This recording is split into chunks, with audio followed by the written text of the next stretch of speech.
We're joined today by Dom Green. Dom is in a unique position, having carved out a career as a portfolio FD. Today, we're going to learn about how important role models are in accelerating your career, and we'll be hearing about the discipline that's required to create balance to help you perform to optimal levels in the workplace. Enjoy the episode. Good morning, Dom. Thank you so much for joining us on the Happy Workplace project today. I'm really excited to have you on, and I'm looking forward to our conversation today. I'm really interested to be finding out more about your background today, because I know that it spans a real range of sectors, having worked in private equity and retail and FMCG and property. I know that you've also worked within FTSE 250 listed businesses as well.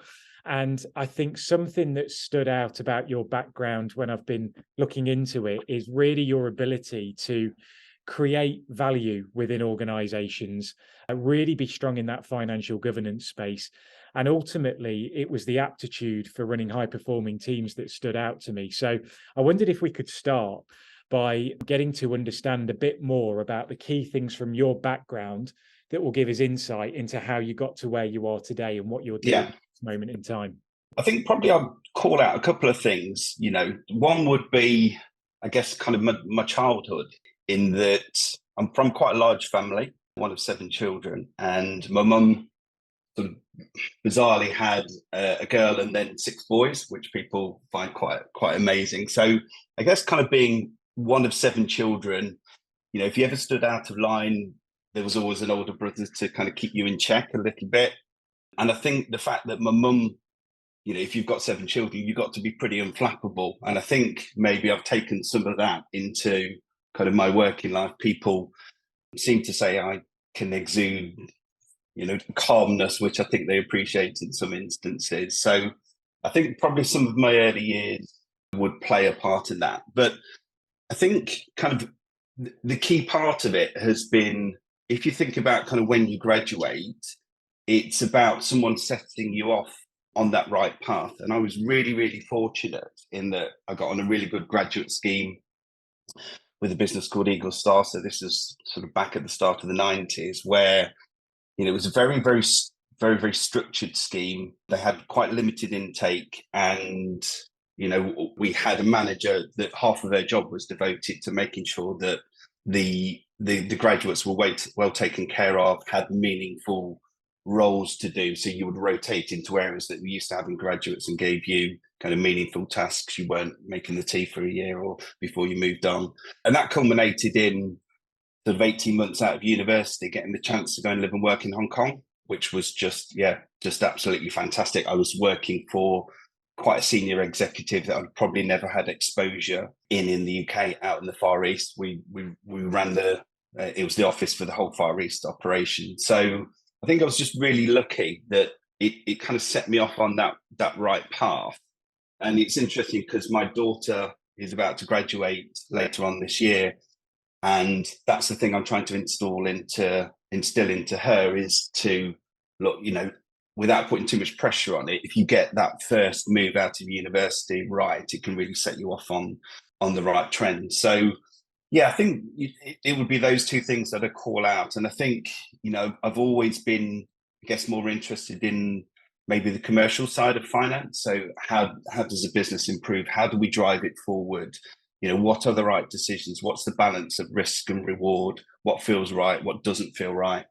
And, I guess a lot of that comes with experience. But yeah, as you said, just be really lucky to work for some great brands, some great businesses, and all the time you're just accumulating that experience, I guess, over a number of years to where I am today, which is quite different because I'm effectively now a portfolio FD, so working with 3 different businesses, and just, I guess, using that experience that you've accumulated over the years to help those clients, some of which, are a little bit smaller, so aiming to grow. So it's about getting that balance right, I think, between, maybe taking the right bits of corporate life, but actually not overburdening them with, the bits that's made them successful to date, if that makes sense. Yeah, it totally does. And actually, with that in mind, Could you tell us a little bit about the key themes that you're seeing across the businesses that you're working with at the moment? So what are the challenges and opportunities that they're facing and working on?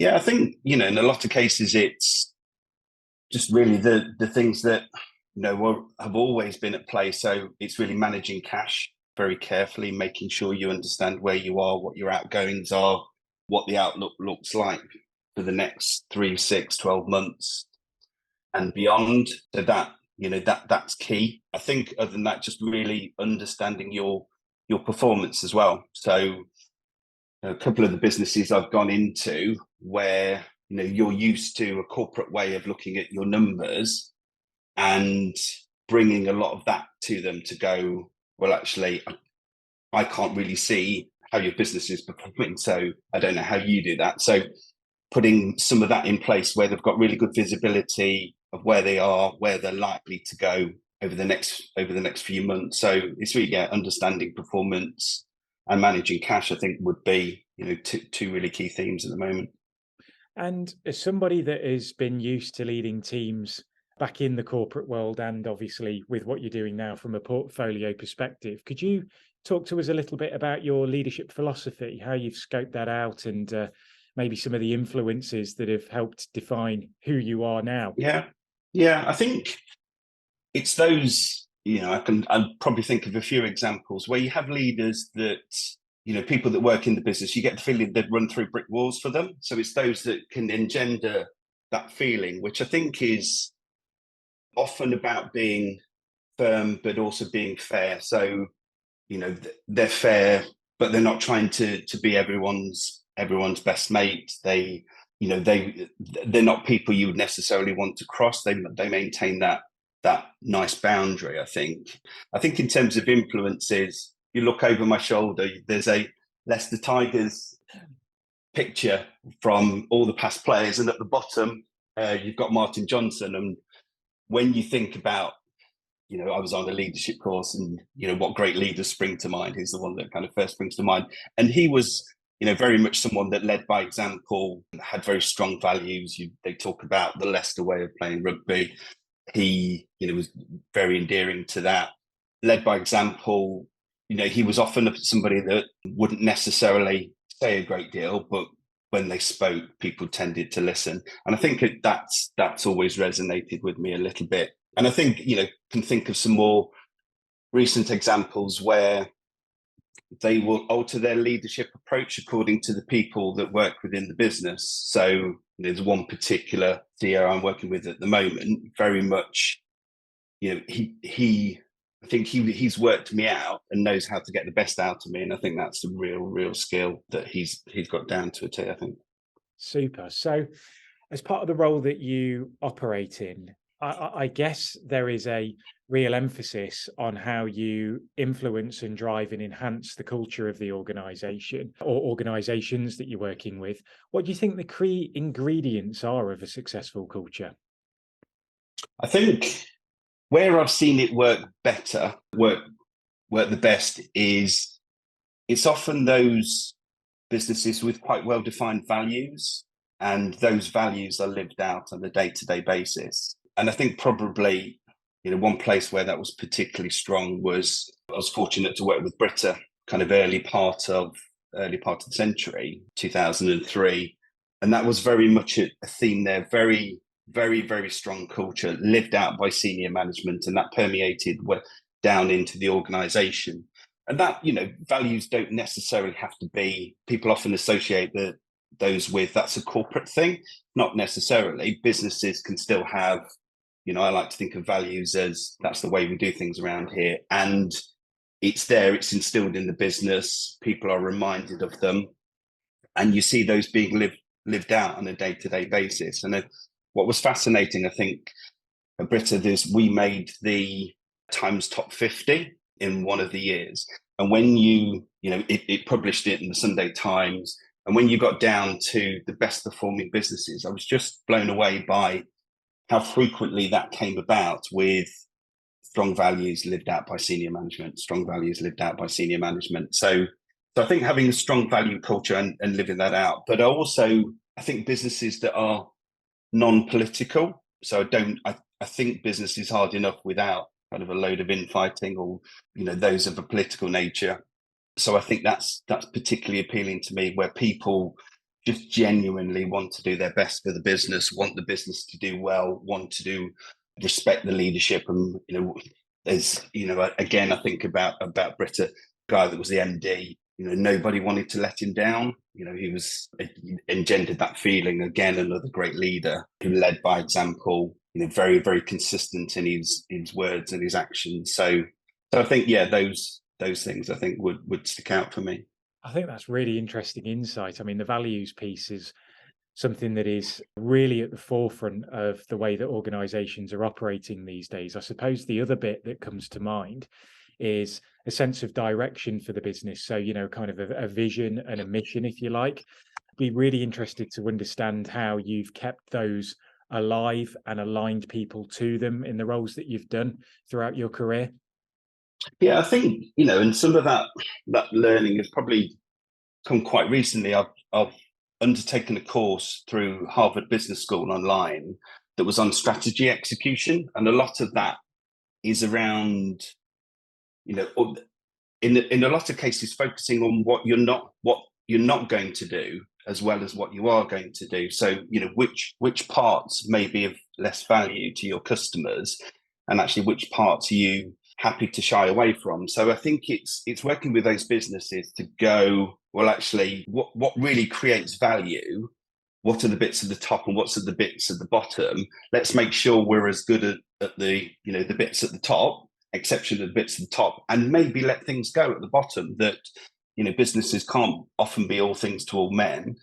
So it's about focusing on really where you're going to focus your efforts, focus your resources, and just being really clear about where you want to get to, and actually measuring towards that to know, well, how do you know if you're off track? What remedial actions do you need to put in place in order to get to where you need to get to? So I think it's one of those things where I've been working 28 years. You pick up a fair amount of experience, and you go into businesses, and most of the issues you've seen somewhere before, to know, well, actually, look, let's just really focus on where we can really add value, where we can make a difference to our customers, where we can beat the competition. I think, yeah. I love it. And actually, the example that you gave there in terms of focusing on things that are important and losing the things that aren't really reminds me of the story of Warren Buffett. I don't know if you've heard it, but there was a story that circulated a while back about how his pilot came to him and said, I'm so busy at the moment, I don't know where to focus. And apparently Warren said, go away and list everything that is your top priority. He came back with 25 things. He said, right, now circle the top 5. And he said, okay, why am I circling those? And he said, they're the only things you need to focus on. The other 20 things are a distraction. Cross them off and get rid of them. And really, that takes a real amount of discipline, because I think businesses tend to think, well, we need to do everything well. No, actually, you don't. You need to do the stuff well that really matters, and actually the stuff that doesn't really matter, let someone else deal with that. That might not be your core expertise, but so let it go. So you're now working with a portfolio of customers. With that in mind, how do you measure the success of your work? I suppose it's how you see the businesses progressing. So I can think of one particular business I've been working with where they were around about the same revenue value how had been for sort of 4 or 5 years, and they've been able to make that step change, so growing by quite a considerable percentage in the space of a couple of years. I'm not going to attribute all that to me, but actually, joking apart, I think being part of a management team that had real focus on where the results were, where they were going. They'd never had things like budgets and forecasts and cash flows in place, which is second nature when you're from the corporate world. So I think it's do you see the business progressing and certainly moving in the right direction? And one of the nice things about finance is often that you're able to quantify, and I would see that very much as part of my role. It's being at the center to help a business drive themselves forward to better financial results. I can think of some people don't necessarily hold that view about finance, that you're there as a scorekeeper. And I can think of one example where I was working in one of my past businesses, and the guy said to me, you look a bit down, what's the matter? And I said, results aren't very good this week. And he said, yeah, but isn't your job just to report the numbers? I'm like, absolutely not. I see myself as part of the management team that's responsible for driving the business forward. And it was a function of the way that business was run, that, you were on a senior leadership team, you were there as finance, but the MD wanted to hear from you, not just on finance, but if you've got a view on operations, marketing, sales, whatever it is, I want to hear it from you. You're not there just to talk about the numbers and shut up. No, absolutely not. I suppose something that I'm interested to understand from your perspective is what I'd consider to be behaviors and principles that underpin that performance or drive that performance. So what would you say your top behaviors and principles are, and why are they important to you? I guess one of the things I'm always keen to do when bringing people into a business, so when you're interviewing, is to be very, very frank and honest about, these are the bits you'll like, and these are the bits you might find a little bit more challenging. So, I'm always keen never to oversell a role, because you don't want people coming in and actually thinking, well, this isn't how it was described at all. I want them to know, kind of warts and all, this is the bit you'll find challenging. So I think, if they've gone through that hurdle, I think it's about, demonstrating some passion to want to drive the business forward. I think, again, when I was younger, I played a lot of sport, and there's nothing quite like that winning feeling that, the business is doing well, the results are flowing. So just kind of really caring about how the business performs, and, its place in the marketplace. So demonstrating some level of passion, demonstrating some level of professionalism, and just, again, it goes back, I guess, to those values that, which ones do you live out, which ones, are you demonstrating on a day in, day out basis, really being consistent. So, I like those that can work with a team. And look, if it's all well and good having issues, that things that might not be quite right, but bring them to me with a suggested solution, rather than just saying, this is wrong, that's wrong, that's wrong. I want you to have thought about, how you could make things better. Most of the businesses I've worked in, you kind of think, well, actually, if there's a good idea or a change to be made, they're happy to implement that. They're not overly caught up in red tape where, this is a change that you'd really struggle to get through. Super. So you have reached what might be classed as the pinnacle within your career, the kind of the number one job within finance. They obviously say that the champion has failed more times than the amateur has ever tried.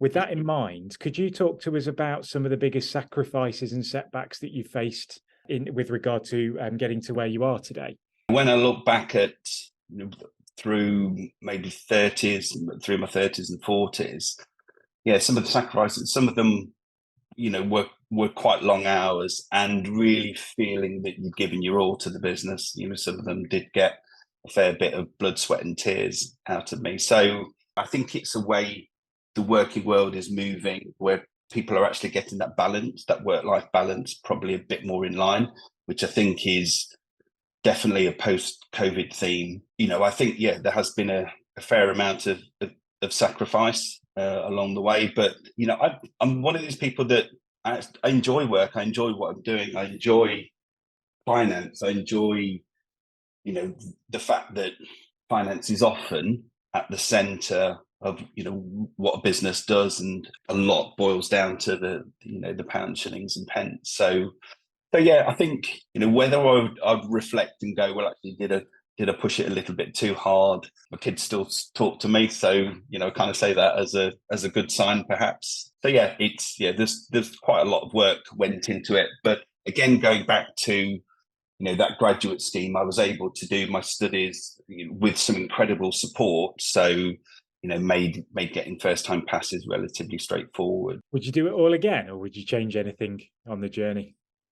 Yeah, I'm always like to I always like to think that your past experiences, it's all a makeup of where you've got to today. I emigrated with my family. We lived and worked abroad in Australia, and it was one of those things where I did it. Probably wasn't going to work out from a career perspective. Probably with all the research I'd done, there's nothing like going through that experience. And I would always give that advice to somebody. You've got to try it for yourself. Everyone's experience is different.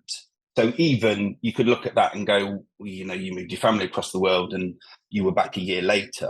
That must have been a disaster, but absolutely wouldn't change anything about it, because it was a learning experience. You chalk it up, and you do get to this stage in your career, and you can sometimes take your experience for granted. Think that your experiences, it becomes a second nature, and you think it's the same for everybody, and you sometimes need to remind yourself that's not always the case. So it's all part of that rich tapestry, I think, of where you got to where you are today. Yeah. You started out there talking about some of the evolutions and wholesale changes in the post-COVID era. We've seen massive differences in the preference of what talent wants from an employer. Post-COVID era, we've seen significant digitalization across organizations. We've obviously seen a real drive in the ED&I space. And with that in mind, I'm wondering what lessons the businesses that you're operating with at the moment have maybe learned from that period and how they're implementing them. I think, when you've worked with a business that has been through something as life-changing as COVID, and coming out the other side, and actually with probably a stronger business than when you went in, I think it gives a business a fair amount of confidence that, well, actually, if we can go through something as life-changing and catastrophic as that and emerge out the other end, I think that's a real positive. I think I touched upon it a little bit earlier on, but I do see a sense of people really questioning their work-life balance, thinking about a little bit about more their needs and how things impact them. But I think that's always a fine balance with, well, actually, yes, there's a certain amount of self-care you need to take, but still the world isn't always about you, and businesses will expect you to kind of muck in and put your shoulders to the wheel, sort of thing. So yeah, that's kind of been the key theme. What I've tend to find is the smaller businesses have wanted people office based, whereas the larger businesses have been more comfortable with remote working. Partly, loads, I'm sure you hear this from loads and loads of businesses, we were just surprised how well it worked. And fortunately, we had to close parts of the business, and I was able to retain really key people within my team that, without that successful experiment of remote working, may have lost to the business, which would have been really, really difficult to replace. So yeah, I think, some of them have been a bit more closed to it. I'm kind of fascinated with, when we've done recruitment recently, that recruiters have said, actually, that roles that are predominantly office based can cut yourself off to certain parts of the market, and you really need to be open and open-minded about how you can accommodate those flexible working requests. Yeah, and I would back that up. I think that's something that we've seen really frequently, where organizations have not got the flexibility. Either employees start registering with us and saying, have you got something more flexible? Or talent starts saying thanks, but no thanks when it comes to an interview. It seems to have become like an expectation, if you like. Yeah. Because ultimately, I think people have got 2 years of evidence to say, I've performed, we've performed as a team, our organization is delivered as a business. Surely we can be trusted. And that's probably the key word, trusted to operate like this. Yeah, and I think, I kind of know it. I've known it with my own team is, whenever you call them, they're on the end of the phone, as opposed to, hang on, it's 11 o'clock and I can't get hold of them. That's a bit strange. And I do find that when they come on and, if you can't get hold of them, I was just doing this. I was like, look, I'm not checking up on you. I'm sure if somebody's swinging the lead, and, as long as they're getting the work done, even through more flexible hours, to me, it doesn't really matter. But as long as we're, delivering as a team, however we get there, I'm kind of easy about, yeah. So, in the spirit of flexibility, I guess we're talking under the banner of well-being, aren't we? And one of the things that I'd be really interested in understanding, particularly as you talked about working long hours further back in your career, is what your relationship with your own well-being is like, and what are the things that you do to optimize and protect it?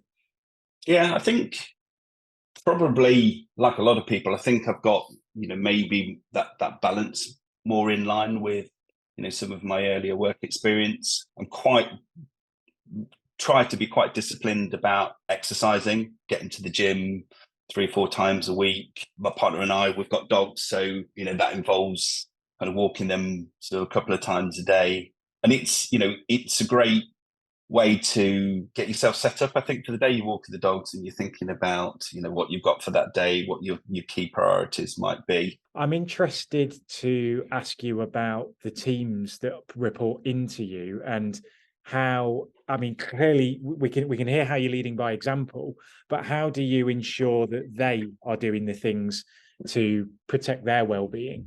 Because I work, for my clients, a maximum of no one to work for more than 2 days a week, you tend to a bit less of that direct line responsibility. But they are teams that I had led prior to doing this portfolio role. So, still consider them as very much my guys, my team, just, regularly trying to check in with them. And hopefully I've got that emotional intelligence to know actually when someone's a bit off and, maybe needs a bit more care and attention. But often it's, sitting down with them and talking about things other than work and just seeing how they are, just kind of assessing that their mental health is in the right place through talking to them, I guess. I think this is a really big thing. I was reading something recently that was talking about how pre the pandemic, the way that the line manager operated was that they were used to obviously having their people in physical proximity, and therefore a lot of the management role was about setting tasks. Post the pandemic, when people aren't always with you every single day, there is that piece that you just mentioned around the I guess the emotional side of things, the how are yous, what's troubling you, what could we do to help improve and change things and, ultimately help you be happier at work. And that's something that we've seen as a trend within organizations where they are investing and focusing on management development to create, I suppose, an evolution of what the role previously looked like to what it needs to be today. So with a backward looking view, what's the best lesson or the greatest lesson that you've learned in your career so far? Is there a silver bullet that you could share with us? I think probably there'll be a number of things, but I think the one that kind of really sticks out is just trusting your gut instinct, particularly when you've got several years of experience. You kind of there's a lot of things where you go, and I can see how this is going to play out. So you're not always right, but by and large, you can go, yeah, I've seen this before. I know In kind of where this percentage is terms, heading. it Yeah, normally where falls this is that way. heading. Yeah, Yeah. is right. And that probably came from an example where I interviewed for a role, had 2 really good interviews. The third one didn't feel that I gelled with the person I'd be working for, and that's hugely important to me. And kind of pushed it to the back of my mind and joined the business, and just found it difficult to operate with that individual. And I vowed, never to ignore my gut feeling again. I think that would be the big lesson I think that would stick out. I think the point that you made there is critical. You talked about relying on the gut feeling, but knowing that through the years of experience, you've almost created the accuracy within the gut feeling. And I think that's something particularly for some of our younger audience that they might want to consider. So perhaps it comes with time and experience, doesn't it? Yeah, and it's like I said earlier on, it's one of those things where I've had particular experience recently where bits you've done a role and there's part of it, particularly the stakeholder management piece, when you've done it for a while becomes a little bit second nature, and you need to remind yourself that actually someone new into that role with less experience, it won't be readily obvious. So it's letting them find their own way, but providing that guidance and just making sure you're always there to if they do need somebody to talk to. What's your ultimate life goal? I think probably to retire happy, probably somewhere sunny. My partner hates the winter. She loves the sun. And yeah, she's kind of made it fairly clear that we won't be retiring in the UK. It's going to need to be somewhere in the Mediterranean, I think. So yeah, if we could do that, have a happy, successful career. And like I said, I've always enjoyed working. I've always enjoyed finance. Don't think there's a great deal of change about my career at all. And when it's all said and done, what do you want to be remembered by? I think probably a guy that just always tried to do his best for the business. I think I'd like to think I've never done things for any particular personal gain. What's something that you've achieved that you're proud of? I think I probably would say, they've got two what I consider fantastic children, both slightly different, but yeah, kind of where they've got to and where I think they'll get to in the future. Yeah, very proud of, I think. How did you react to your greatest failure? Probably one of these people where I might be down for a day or two, but I think rounded enough to just go, look, actually, it's chalk it up to experience, move on. There's no sense in worrying about stuff you can't impact. So don't worry about it, move on, chalk it up to experience, I guess.